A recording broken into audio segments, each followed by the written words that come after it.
Adam was getting really angry from Harmony peeing in the car, and he repetitively kept punching her. Did the defendant say anything to Harmony?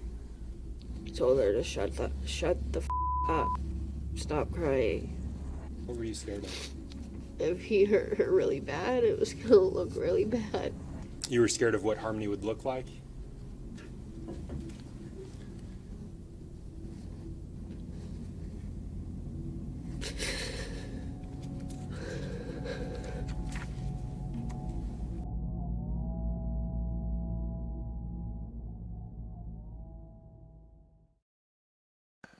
On the morning of June 7th, 2014, in a New Hampshire hospital, new mother Crystal Sawey lay in bed with her eyes locked on her beautiful newborn daughter who was fast asleep in her arms. The bright morning sun was seeping in through the window, almost giving the impression that baby Harmony Montgomery was glowing as she snuggled up to her mother.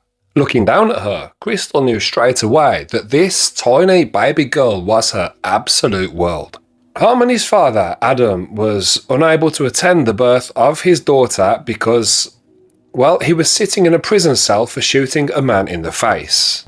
Within just hours of Harmony's birth, social workers were already walking down the hospital corridor to speak to Crystal regarding her own brutal battle with substance addiction.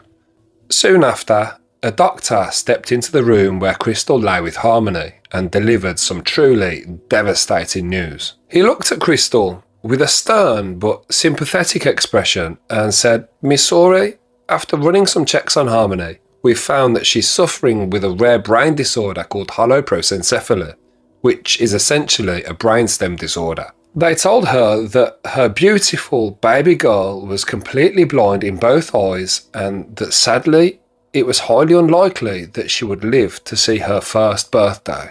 Now, can you just imagine how Crystal is feeling in this moment?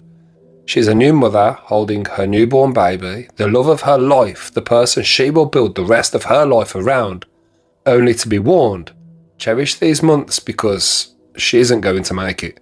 But in August, when Harmony was only 2 months old, because of Crystal's battle with her addiction, Harmony was placed into foster care with a couple named Michelle and Timothy Rafferty. And Michelle Rafferty did what mothers do. She just watched, she observed, and she gave Harmony everything she needed, love and attention. And then, one day out of the blue, something truly miraculous happened. While Michelle was feeding Harmony, she noticed something that she'd never noticed before. Every time she moved the spoon towards tiny baby Harmony's mouth, Harmony was moving her eyes, tracking the movement of the spoon. So Michelle takes Harmony back to the doctors, they run the tests again, and they realise they got it completely wrong. The whole diagnosis had been wrong.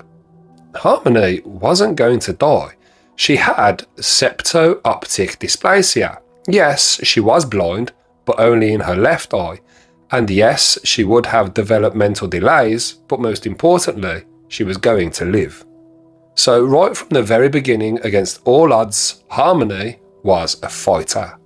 So after Harmony was put into the foster care system, the Department for Children and Families, or DCF, gave Crystal an action plan.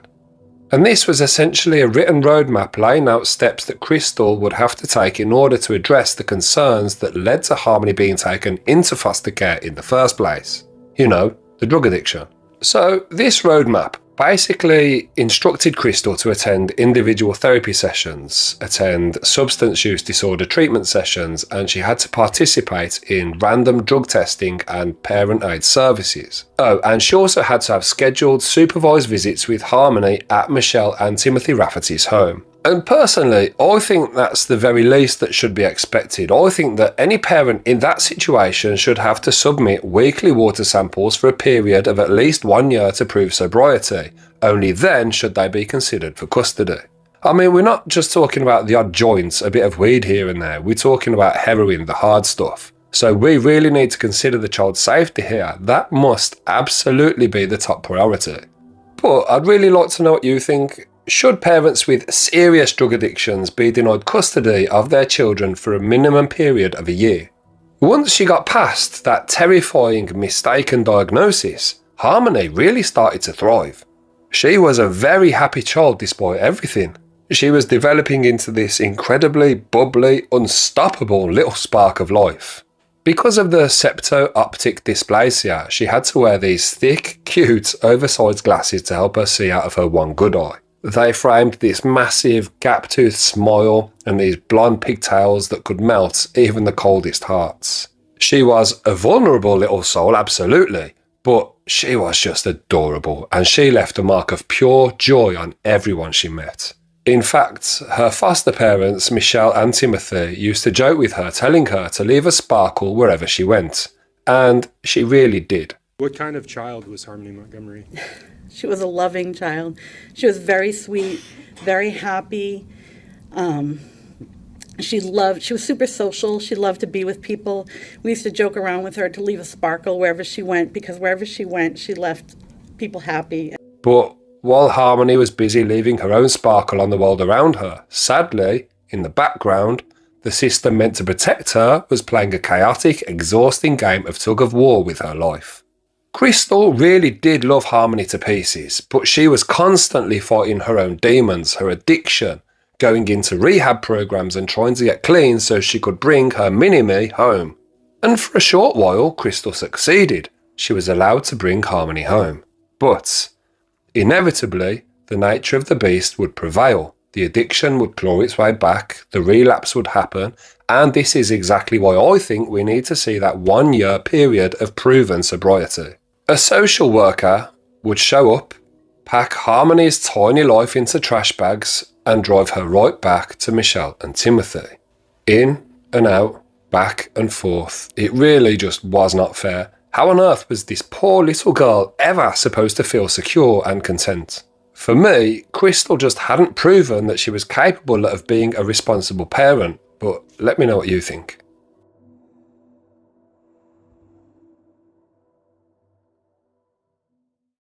By the time Harmony turned 2 years old in June 2016, she had spent 19 out of her 24 months of life living in foster care with the Rafferty family. Massachusetts DCF held a foster care review of Harmony's case, and because of the sheer amount of time she'd spent in foster care, the official goal for her at this point was permanent adoption. And I have to say, I totally agree. She was happy with the Rafteries, she was safe, but most importantly, she was loved. By December 2016, Crystal was actively participating in parenting classes, attending treatment and consistently visiting Harmony at the DCF office. It was apparent that Crystal really wanted to make those critical changes to her lifestyle. You know, she was really desperate to get her daughter back. It was also around this time that a new light entered Harmony's already somewhat chaotic world.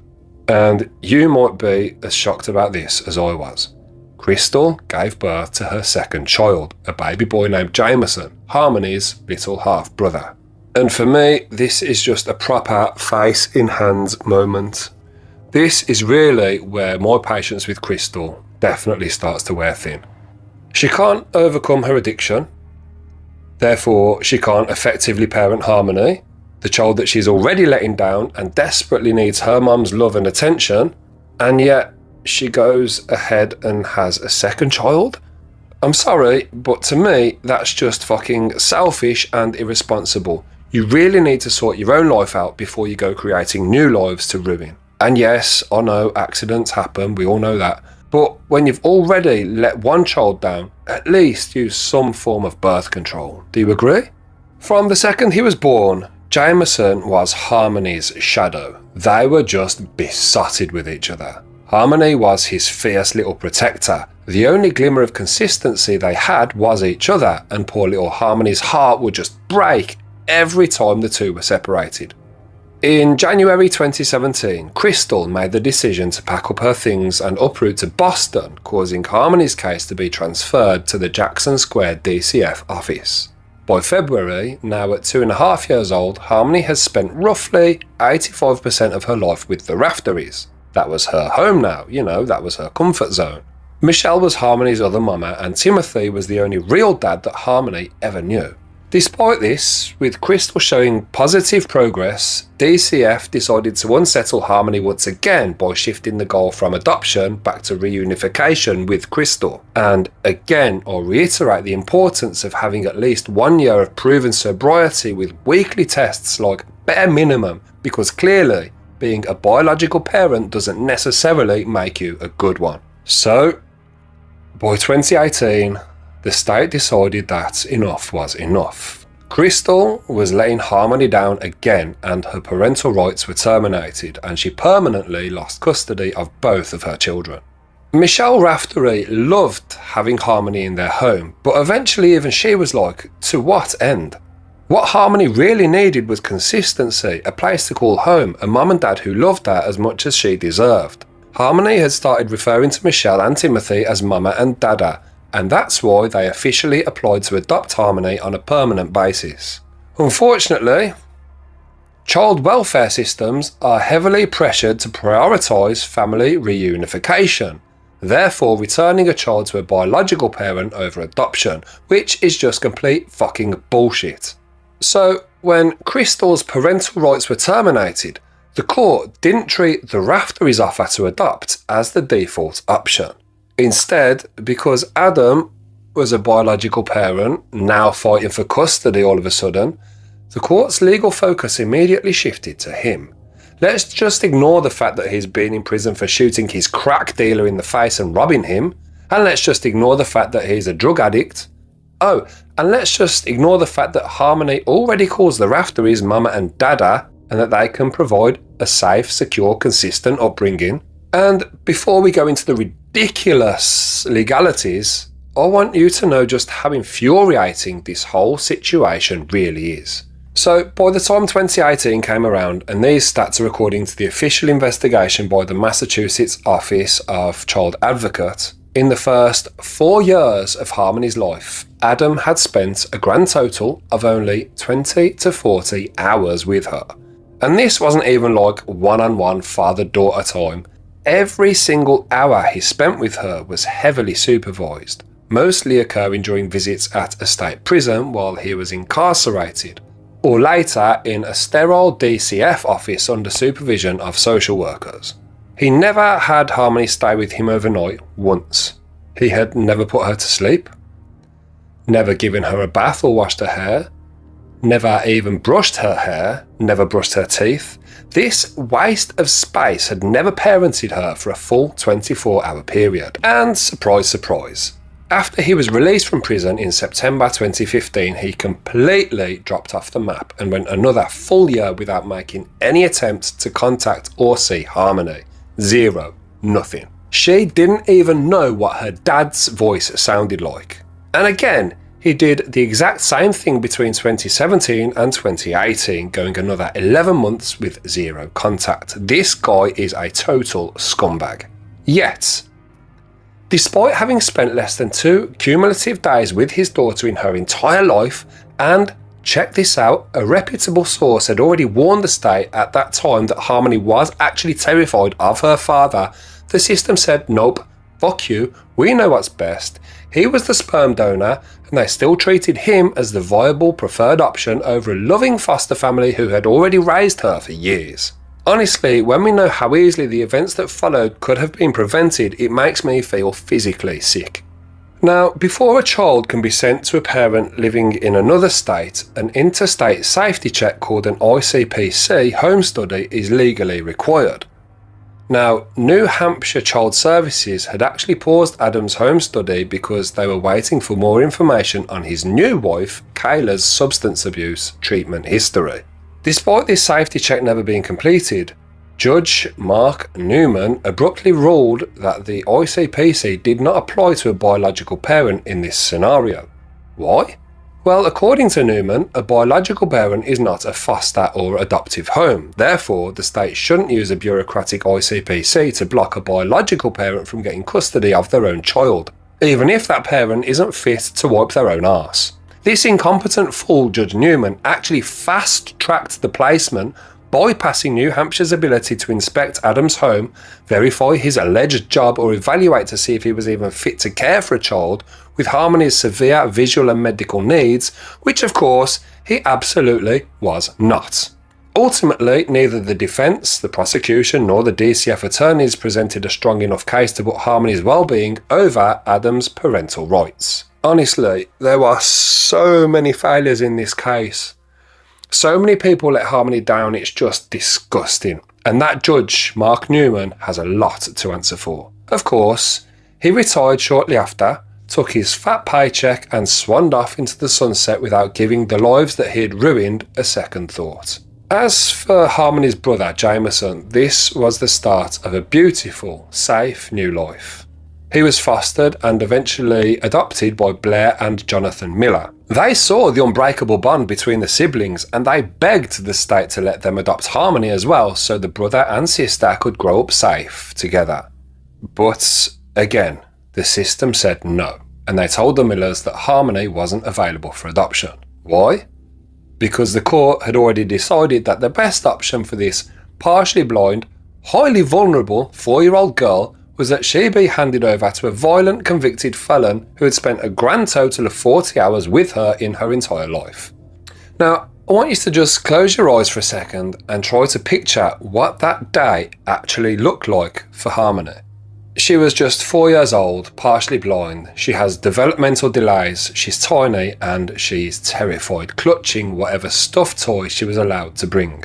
Her teary eyes looked through those thick, oversized glasses at Michelle and Timothy Raftery, the people she called Mama and Dada, the people who held her, potty trained her, kept her safe and loved her for her entire life. She sobs uncontrollably as she's being pulled away from them. She just wants them to come and take her back. She just doesn't understand any of this. It's truly heartbreaking. Can you imagine the absolute cold confusion in that little girl's head? As far as she's concerned, her mama and dada are letting these strangers put her in a car. She's wondering what she did wrong, wondering why she's being sent away. She's crying her eyes out, begging not to go, looking out the back window as her real family fades into the distance. She's being driven across a state line, away from her baby brother Jameson, away from every single ounce of safety she's ever known, and delivered straight into the arms of a monster. My blood is fucking boiling. Honestly, it just makes me so angry I can barely find the words for it. And I want to ask you guys watching this right now, please let me know what you think in the comments. At what point does a system decide that a biological connection to a violent stranger is more important than a child's actual safety and her bond with her own brother? If a loving family is standing right there begging to adopt and keep siblings together, should the state have had the legal right to override that just to give a second chance to a biological parent? Tell me what you think the rule should be, because to me, this decision by the court was, well, it was quite literally a death sentence.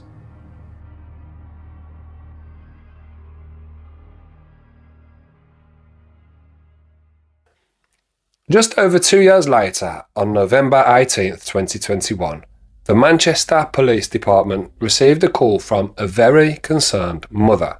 That mother was, of course, Crystal Sorey, and she was rightfully concerned that she hadn't had any contact with her now 7-year-old daughter, Harmony Montgomery, for 2 years. When Harmony's dad, Adam, first gained full custody, he displayed just very controlling behaviour from day one. He allowed Crystal exactly 2 physical visits at the house on Guildford Street, but restricted them to the living room, and he'd just be like there hovering over them the entire time. He wouldn't even let Crystal see Harmony's bedroom, which to me is very concerning. A parent should at least get to see where their child is sleeping at night. He wouldn't even give Crystal his phone number. All communication had to go through Facebook. Now, how on earth can you expect to co-parent effectively through Facebook? That is fucking ridiculous. By Easter of 2019, so just 2 months after getting custody, Adam reduced contact between Crystal and Harmony even further. During one video call, Crystal could see straight away in Harmony's face that the poor little girl was absolutely terrified. As usual, Adam was hovering behind her like a shadow. Every time Crystal asked a normal, loving question, are you going to school yet? Do you have any friends? Just normal questions. Adam abruptly muted the microphone or paused the video. And Crystal would hear him shouting orders at Harmony in the background, telling her what to say and what not to say. No wonder the poor little girl was terrified. Crystal knew Adam. She could tell in her gut that he was high, so she confronted him, asking him why he kept muting the call. And Adam, being the complete control freak he is, just snapped. He said, "I have sole custody, you don't get to ask me questions," and he hung up the call. But he didn't just hang up that call. He blocked Crystal on Facebook, blocked her phone number, and removed any avenue of communication. For the next 2 years, Crystal lived a mother's worst nightmare, having zero contact with her own child. She called the Manchester Police Department, the Massachusetts DCF, and New Hampshire Child Services. But because of a pathetic, bureaucratic black hole between two different states, the authorities do absolutely fuck all. Every time Crystal begged them to go and knock on Adam's door, they turned the other way, telling her, well, he's her dad, he has legal custody, there's nothing we can do. They treated Crystal like an annoying, bitter ex-girlfriend just trying to stir up drama.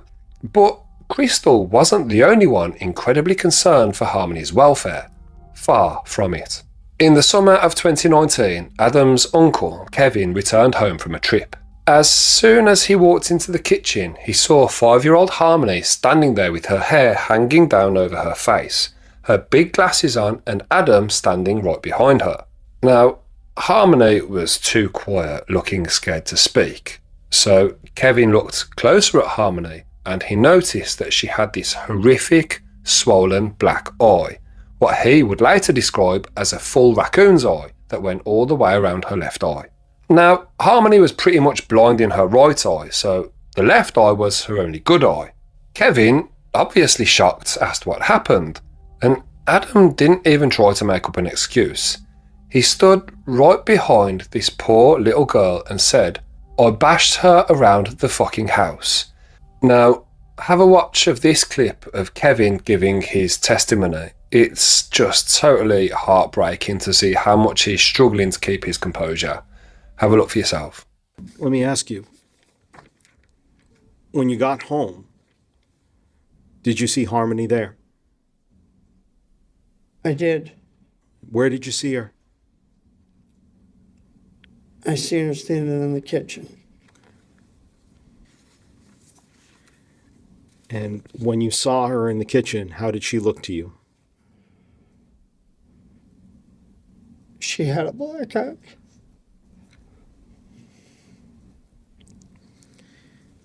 Can you describe it for us?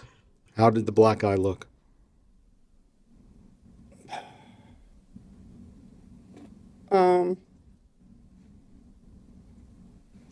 Full, like a raccoon's eye, black and blue.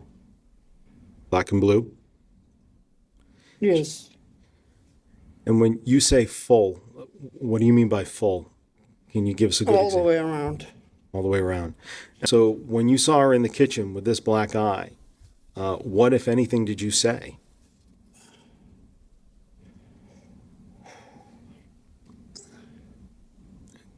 It's okay. Take your time.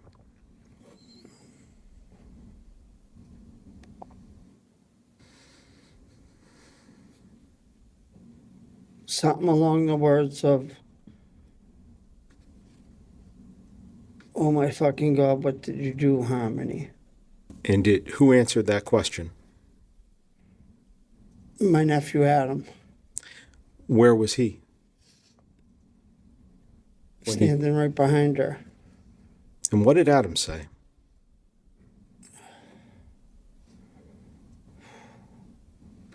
She didn't do anything. I bashed her around the fucking house. Now remember, Harmony's 5 years old, she's tiny, she's blind in one eye, and she has learning difficulties. I swear to God, I'm getting pissed just talking about this.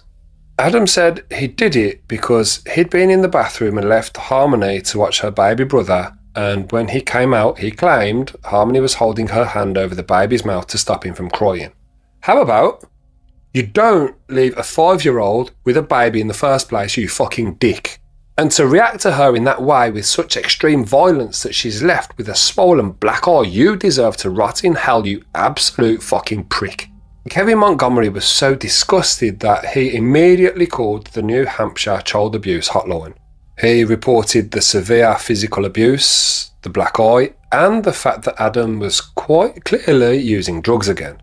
But Kevin didn't just call once and think, well, that was his job done. He kept his eyes open, looking for any leverage to get Harmony out of that house. On July 24, 2019, Kevin walked into the home and Adam and Kayla were nowhere to be seen.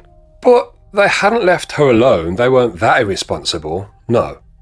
Instead, they left 5-year-old Harmony all alone with a man named Alex. Now, Alex was a friend of Adam's who just happened to be a severely relapsed heroin addict. Just think about the sheer reckless neglect of leaving a partially blind 5-year-old child in a house with no electricity, by the way. They hadn't been paying their bills, so they had no electricity, and they'd left her alone with a smackhead. Kevin decided enough was enough. He grabbed Harmony by the hand, put her in his car, and drove away. He texted Adam, letting him know, and Adam got furious, texting back that Harmony was being punished and was never to leave that fucking house under no circumstances. But Kevin wasn't concerned by Adam's threats. He could clearly see how malnourished and thin Harmony was. So by this point, as far as he was concerned, Adam could go to hell. He pulled into a Dunkin' Donuts at around 4 p.m. in the afternoon and bought Harmony a hot chocolate and some donuts. He sat there staring in bewilderment at this sweet little girl as she shoveled the food into her mouth like she'd never eaten before. He looked at her and said, "Hey Harmony, what have you eaten today?" She looked up at him through those thick glasses, and with that sweet little voice, she said something that would haunt him forever. Nothing. 4 p.m, and this 5-year-old girl had eaten nothing. Kevin called DCYF again on July 30th and told them they were starving her.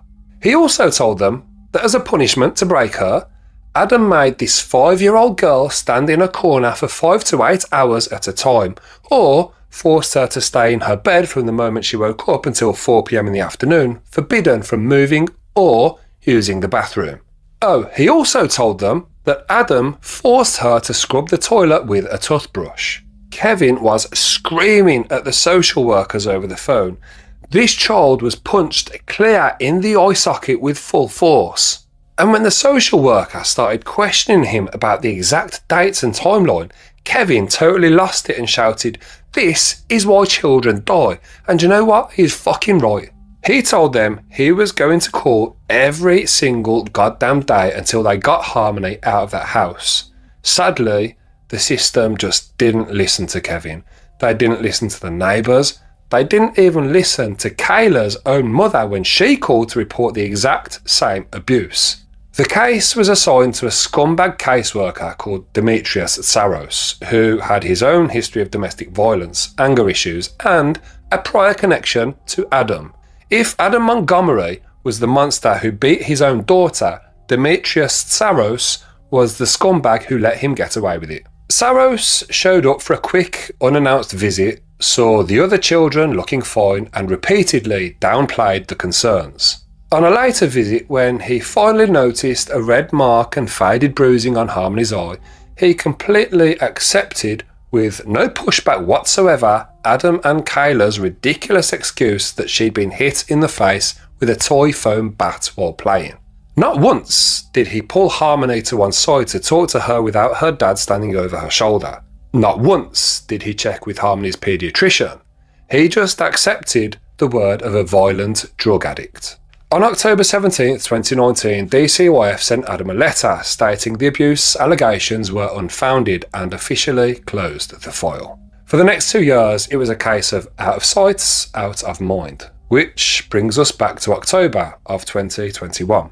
Crystal Sorey was sitting at home watching TV when a breaking news report flashed across her screen. The body of a 5-year-old boy named Elijah Lewis had just been found buried in a park in Massachusetts. This poor little boy had been missing for months, completely ignored by the state, until it was far too late. When Crystal saw that little boy's face, one thought crossed her mind. Harmony could be in danger too. She bypassed the red tape entirely and emailed the Mayor of Manchester directly, literally begging for someone to take her seriously and save her child's life. And on November 18th, 2021, the police finally, officially opened a missing persons case.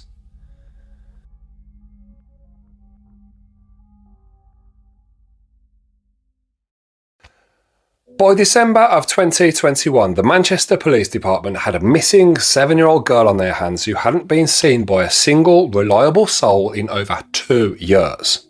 The red tape was gone, the excuses from child services were shredded, and detectives were hitting the pavement with a burning, desperate urgency about fucking time. They started kicking doors down, they flooded every single past address associated with Adam Montgomery. They went straight to the house on Guildford Street. Nothing. They went to the shelters, they tracked down old associates, they ran every name in Adam's circle. And finally, on the freezing morning of Tuesday, January 4th, 2022, investigators caught a break. They tracked Adam down to a dark parking lot on Harville Street in Manchester. But he wasn't in a home, he wasn't even hiding out with family. Police pulled up on a broken down vehicle, and inside, sleeping in the front seats to stay out of the biting New Hampshire cold, was Adam Montgomery and a new girlfriend named Kelsey Small. Officers swarmed the vehicle through flashbangs, rammed the car to pin it in place, and pulled Adam out into the freezing air. But if you think Adam Montgomery was terrified, or remorseful, or desperate to tell them where his little girl was, you haven't been paying attention. He acted like a cocky, arrogant wannabe gangster, and he was actually proper pissed off that the police were disrupting his morning. He started playing mind games, tried flipping the script, complaining that it was the SWAT team who were completely out of line, and whining that nobody gets flashbangs thrown at them for a second-degree assault charge. Well, eventually they pulled him in for questioning, and the detectives sat across from him in that sterile, grey interrogation room. They watched him slouch forward, his shoulders hunched, his hands nervously flexing as the drug withdrawal symptoms started to take hold. They pleaded with him, they looked him dead in the eye, touched his arm and begged, man to man, just tell me she's alive, make me a promise. And Adam looked them in the face and said, I got nothing else to say, arrest me or I'm leaving. So, they arrested him. They slapped the cuffs on him for the second-degree assault of giving Harmony the black eye in 2019, along with child endangerment and custodial interference. And less than 24 hours later, on Wednesday, January 5th, 2022, the police also arrested his estranged wife, Kayla Montgomery, for felony theft after realising she had been pocketing Harmony's food stamps for over a year and a half after the little girl had vanished. Finally, they had both of them in handcuffs. Unfortunately, the police still didn't have Harmony. Now, Adam's story was that Crystal had picked Harmony up on the side of the road in 2019, and Kayla was backing him up, although she was swearing that Adam had dropped Harmony off to Crystal, and that after that she never saw her again. Now, full disclosure, I'm going to warn you, what came next is a case of child abuse, so brutal, so physically sickening, you might want to skip forward to the next chapter, because even I found this incredibly difficult to listen to when I was researching the case. I literally had to stop and step away a few times. But first, let me ask you, when a career criminal is sitting in an interview room completely stonewalling the police about a missing child, should the legal system have a strict emergency protocol that strips away their right to silence until the child is located? Or does protecting constitutional rights matter more, even when an innocent 5-year-old girl's life is hanging in the balance? Tell me what you think. Now, let's get into the horrifying truth of what happened on December 7th.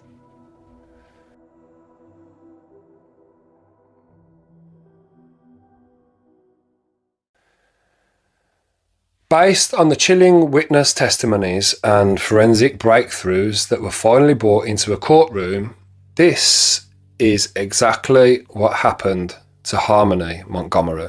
On the morning of December 7th, 2019, the family was homeless, sleeping out of Adam's silver Chrysler, which was parked up in a freezing New Hampshire parking lot. Harmony was in the back of the car next to her two little brothers, and she's understandably regressing under the sheer terror and instability of living in a car. Adam had been into the methadone clinic to get some meds, and when he came back to the car, he could smell that Harmony had had a bathroom accident. Now, no child, especially a fully toilet-trained child, has a bathroom accident on purpose. It's exactly that, it's an accident. But when they do have an accident, you reassure them that it's not a problem. They're probably embarrassed, show them some love, take them to get cleaned up, and tell them not to worry about it. In Harmony's case, she was probably too scared to ask to go to the bathroom in the first place, and she probably knew that living in a car, there was nowhere to go anyway. So, Adam comes back to the car, and what he did next can only be described as pure evil. First, he started screaming at Harmony, calling her all sorts of abusive and abhorrent names, and when that wasn't enough, he clenched his fists and started punching this poor defenceless little girl full force in the head as if he was punching a man in a boxing ring. Only, of course, he wasn't punching a man. He was punching a tiny little girl. What a fucking coward. A few minutes later, Adam climbed back into the driver's seat and he smelled urine again. Harmony had had another accident. Again, I have to stress how terrified she must have been having another accident. She's already been severely beaten once, so she knows what to expect. Adam immediately starts screaming again, reaching into the back seats and repeatedly striking her in the face and head, closed fists, full force, punch after punch after punch. She can't defend herself, she can't move, she can't go anywhere, she can't protect herself in any way. All she can do is cry and scream and beg him to stop. But he's a fucking bully, so he doesn't stop. Well, not until his knuckles were too sore. So when he did finally stop, Kayla asked to go to Burger King to get some food. Adam put the car in drive, and for the next 10 minutes they drove down the road. Now just try to visualise this route. It's a 10-minute drive. In the front seat you have Adam driving and Kayla in the passenger seat. In the back seat you have an 11-month-old baby, a 2.5-year-old toddler and 5-year-old Harmony sitting right behind her stepmother. Every time the car hit a red light, at least 2 or 3 times on the way to the Burger King, Adam didn't just wait for the light to turn green. He turned around, lunged his body completely over the centre console and used his full force to repetitively punch Harmony in the head. She is a 5-year-old girl. He didn't count how many times he hit her. Kayla wasn't counting either. He just kept slamming his fists into her little face, shouting at her to shut the fuck up and stop crying. And Harmony, she couldn't even speak anymore. She was barely even conscious at this point. Kayla testified that Harmony was just crying uncontrollably, but once the crying stopped, she started making this horrific, unnatural, agonising moaning sound that Kayla said she'd never heard a child make before. Kayla says she put her arm up once and told him to stop, but Adam turned around and looked at her with these wide, frantic, evil, crazy eyes, and Kayla felt her blood run cold, got terrified for her own safety and pulled her arm back. She sat there staring straight out the windshield, listening to the thud of his fists hitting a 5-year-old child right behind her head. I have to stop here because I'm shaking just talking about this. A grown man is using a 5-year-old girl as a punching bag at traffic lights. Her little face is swelling up. Her brain is undoubtedly bleeding internally at this point. She's making deathly moaning sound right behind her stepmother's seat. Now, let me tell you, if you're an adult in that situation and you have a choice between you taking a beating or a 5-year-old little girl taking the beating, you take the fucking beating. It's as simple as that. Eventually, they pull into the Burger King drive-thru. Adam reaches into the back seat, takes a comforter blanket and throws it completely over Harmony to hide her, and then he orders the food. And then Adam and Kayla sit in the front seats of that car in the Burger King parking lot, and they eat their food. They pass French fries and chicken nuggets back to the other 2 kids, while Harmony lays completely unresponsive under a blanket right next to them. No medical attention, no 911 call, nothing. They just sat there and ate their lunch. After they finished eating, they drove back to the Colonial Village parking lot. The moaning from underneath the blanket eventually stopped, and that moaning sound was quite obviously the sound of a 5-year-old girl dying. The car went dead quiet, and did they pull the blanket back? Did they check her pulse? No. In fact, Kayla actually said she didn't want to pull the blanket back because she didn't want to see what Harmony's face looked like. And you will not believe what they did next. The very second they parked up, Adam and Kayla's immediate priority wasn't getting the child some help. They went and bought some heroin and crack, and they sat in the front seats and got high for 15 minutes. Shortly after, they put the car in drive and they leave the lot. The Chrysler stalled out and completely died at the next traffic lights. It was only then, as they were forced to abandon the broken down car and get the kids out, that Adam finally pulled the blanket off Harmony. Her eyes were closed, her face was a swollen, bloody mess. He tried to wake her up, he budged her body, calling out, "Harmony, baby girl?" But there was no response. Her little heart had stopped. Adam turned to Kayla and said, "I think I really hurt her this time." Kayla testified that Harmony's face was completely black and blue, puffed up, her eyes swollen shut. She was gone. Adam walks to the trunk of the car, pulls out a canvas duffel bag that they'd been using to pack clothes in, and brings it to the seat. And right there on the side of a public road, Kayla watches Adam as he takes his dead daughter, folds her body completely in half, and shoves her into the gym bag. They didn't call the police. Kayla didn't run for help, claiming she was too scared to leave her other 2 kids with him. Instead, they took the 2 boys. Adam picked up the duffel bag with Harmony's body inside, and they walked back to the Colonial Village apartments.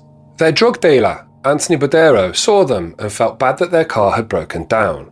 He had an old blue Audi sedan sitting in the lot that didn't run, so he told them the family could sleep inside it for that weekend. But before they could climb into the Audi, obviously Adam had to hide the bag.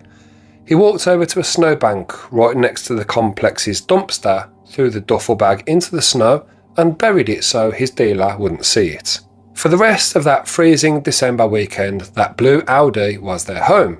Adam, Kayla and their 2 sons slept in the seats. And Harmony?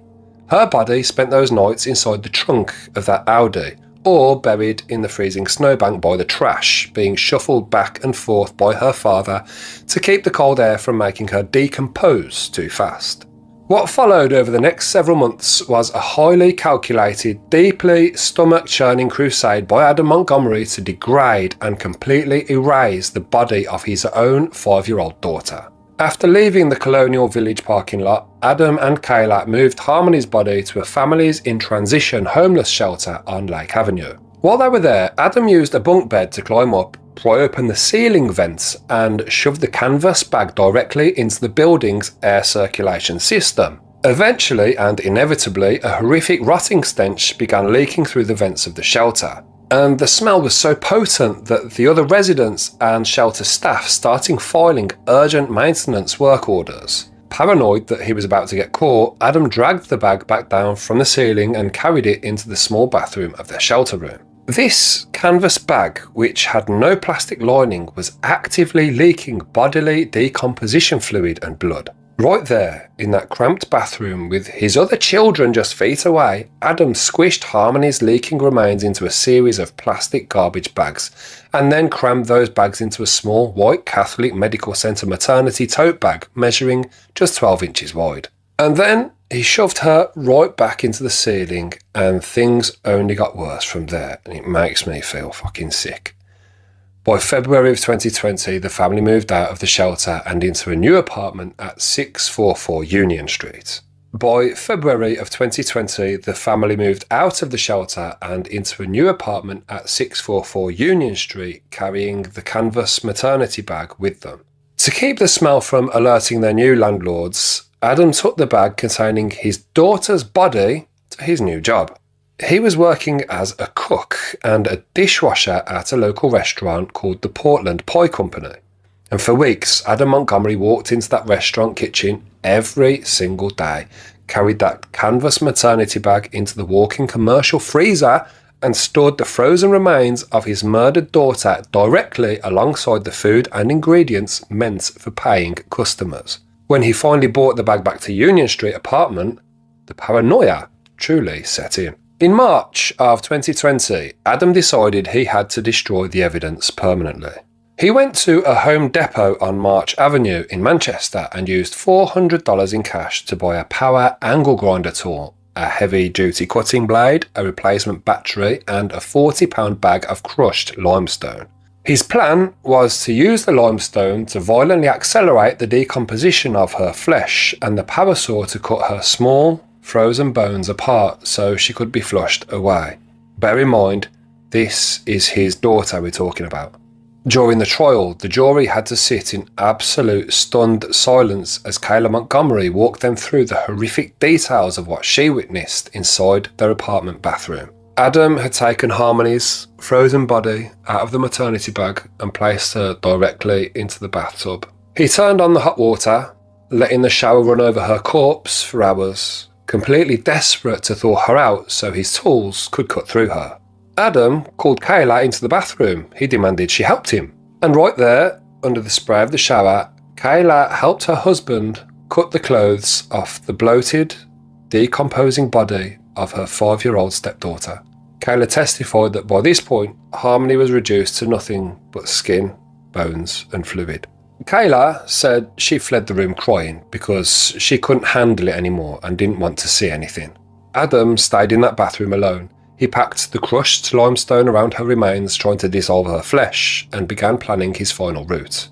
On February 27th, 2020, the property management team at Union Street Apartments received an urgent call from Adam Montgomery because the bathroom drain in his apartment was completely, severely clogged. I wonder why.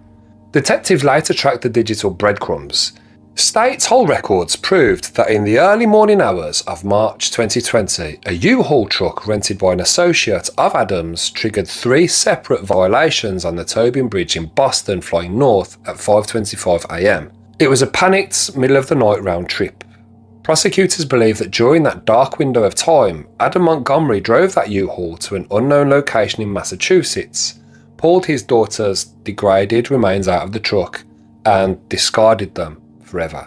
And this is probably the most devastating, crushing reality of this entire saga.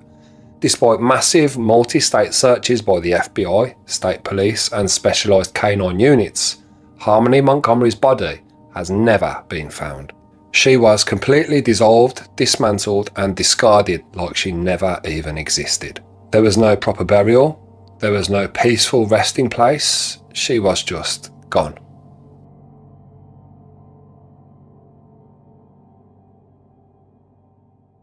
In February of 2024, the state of New Hampshire finally brought the hammer down. The murder trial of Adam Montgomery officially began in a Manchester courtroom, and the atmosphere was thick with pure, unmitigated rage. But, true to his cowardly, arrogant nature, Adam Montgomery refused to even show up.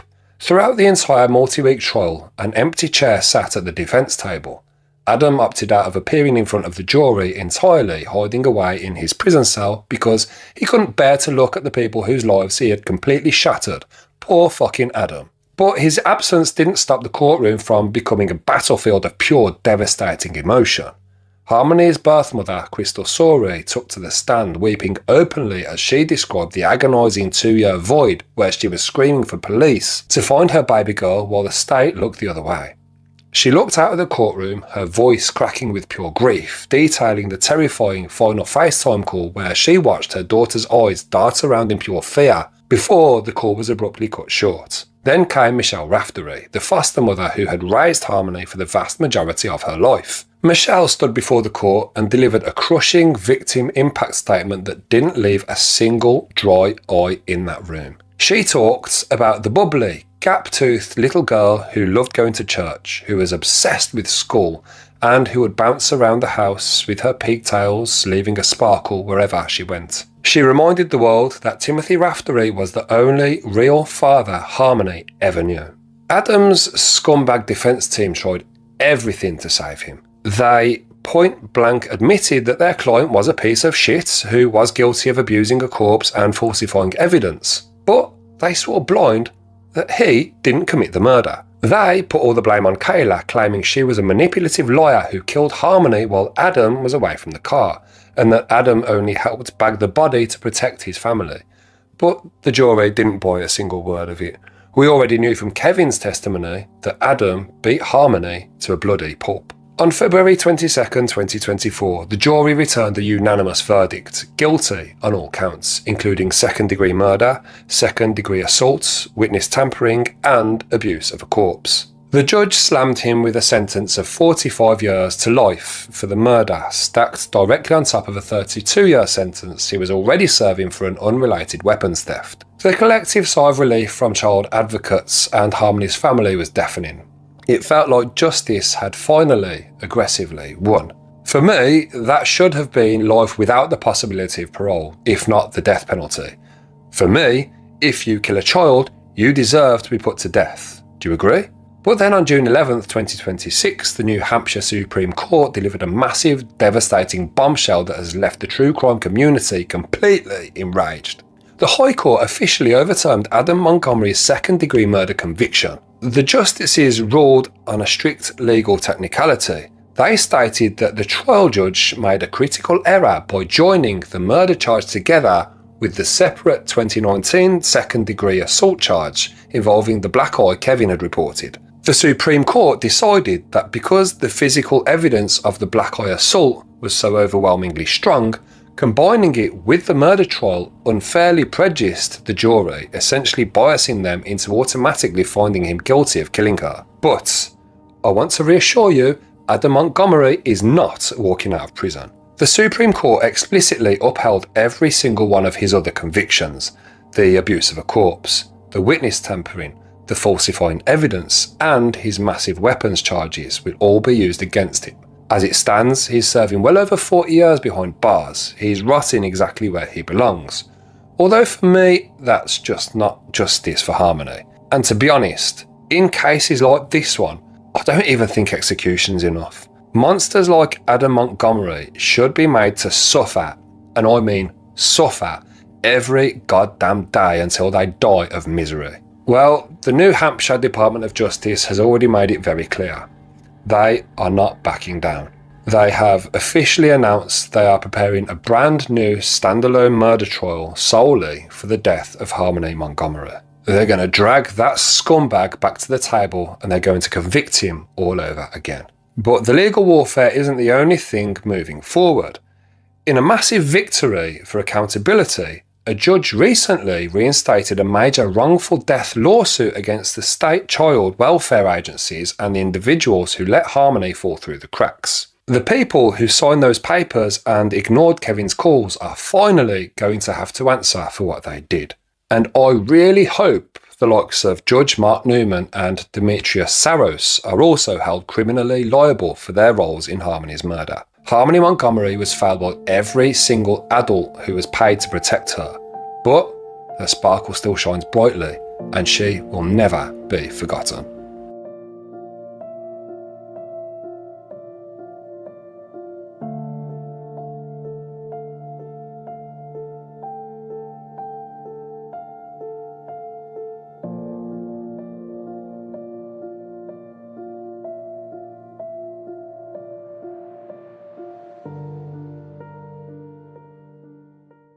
And that brings this episode to an end. If you enjoy these true crime deep dives, please subscribe to the channel, like the video, and leave your thoughts in the comments. If you're looking for your next true crime deep dive, I'd recommend this one here.